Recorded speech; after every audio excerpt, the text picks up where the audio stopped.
He's a pretty special horse. He's got quite a personality, and he's always been special to us. You know, we didn't know if he could run or not, and we got him at the track, and he started producing some pretty nice workouts, so we thought, well, he's going to be an alright horse.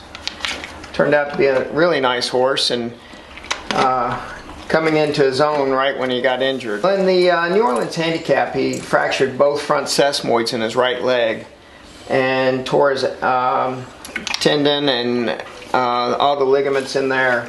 So it was a pretty devastating injury. He, you know, the vets had told us that, you know, this would be a type that euthanasia, and mostly because of the they can perform the surgery, but usually they could re-break it getting up, or even after the aftercare which was going to be the hardest part of getting him back on his feet.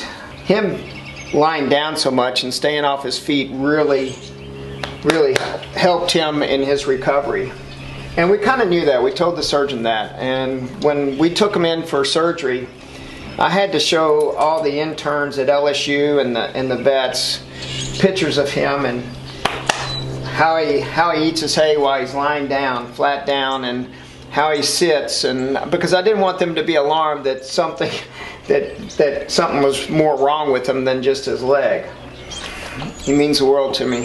You know, he's got to be one of my all-time favorites. Just his heart, his personality. When it happened, I didn't know if we were going to be able to save him. I had a tough time. It's like, we got to do it. We got to try, because I know he would try.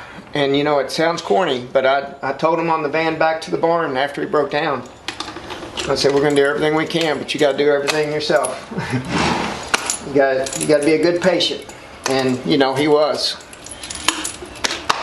At the time of his injury, we really weren't thinking stallion prospect. We always thought, you know, Crestwood Farm would give him a good shot, because they breed a lot of mares for racehorse people and getting runners out there, and they do a really good job here. So we felt like that, you know, if we could get him to the McLeans and Crestwood Farm, that we could cover some mares and see how he does. And yeah, he probably doesn't have the most fashionable pedigree. We realize that. We're realists, but we do know that he comes from a family of runners, and you know, if he passes along his traits, we feel like he could throw something special.